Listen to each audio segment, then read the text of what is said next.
The Darter MK1 is the first vehicle to be released under the second generation of Project Landmine. The intention behind the design is unclear. Its hollow tubular design makes it light and highly rigid, with easy access to all main components, simplifying maintenance and repairs. It's an off-road vehicle specialising in sand dunes and mud, still capable of holding its own on the track. Designed by a mad lad who only wanted an all-rounded vehicle. It's an electric car, yet it resembles the 1965 Lotus 7, with its large front and rear mudguards, also showing similar features from vehicles such as the Aerial Atom. One gets a strange sensation when looking at its design, packed with some of the most efficient electronics assisting with steering and controlling the motor. Yet the general shape of the chassis, old-fashioned headlights, and the rear suspension make it appear to be quite simplistic. And yet if you happen to see the display variant, currently visible with its motionless inner rims, wheels turning around that, simply put, one may almost mistake it to be stylish. Powered by a Laken Mark III electric engine, a scaled up version of its predecessor, optimised for high torque at lower speeds, it's perfect for the off-road environment. The motor is connected to the rear axle by 2 chains, and yet its power is limited upon startup to avoid critical failure, easily replaceable, they're a deliberate weak point, minimising damage if something were to go wrong. The electric engine is made by Shiba LLC, famous for their rugged reliability and their signature purr. Shiba LLC seems to have an unofficial pact with the supervisors of Project Landmine, with all their vehicle engines being sold exclusively to the organisation. It's unclear whether they work with the whole organisation or just Project Landmine. Some even believe Shiba is just another cog in the organisation's relentless machine. There will be 3 choices of batteries available: the standard road use, for long journeys, and then 2 race-oriented ones. These have not been specified, but we're assuming for different race durations. The chemical properties of the batteries are unknown.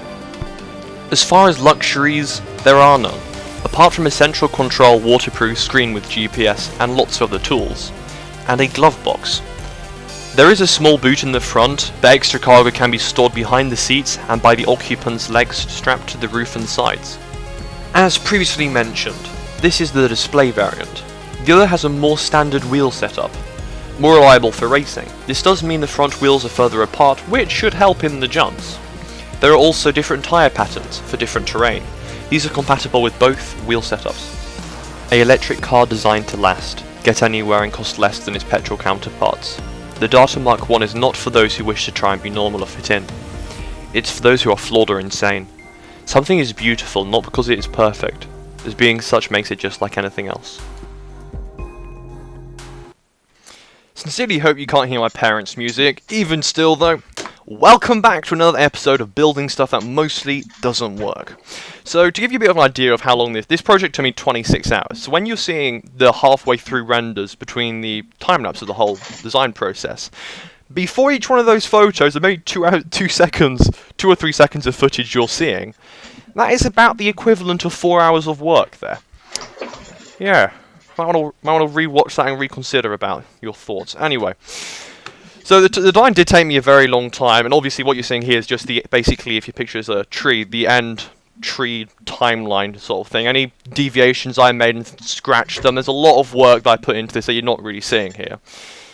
And yeah, that's sort of all I wanted to... Okay, actually, no, I want to talk about some of the flaws with the design, stuff I learnt along the way. The big thing was the suspension. I mean, the fuselage is somewhat simplistic in design because I wasn't really bothered about it. It wasn't the main concern for me. It was the whole thing was about the suspension. Didn't know how suspension worked. Probably could have googled it, but I thought I'd come up with my own way.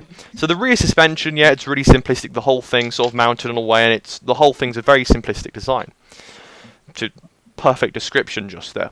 The front suspension's when we get really interesting though, because it also has to turn and have all the functionalities of before, and also the shod work I did, not shod work, but the simplicity of the back sort of needed some new iteration, shall we say.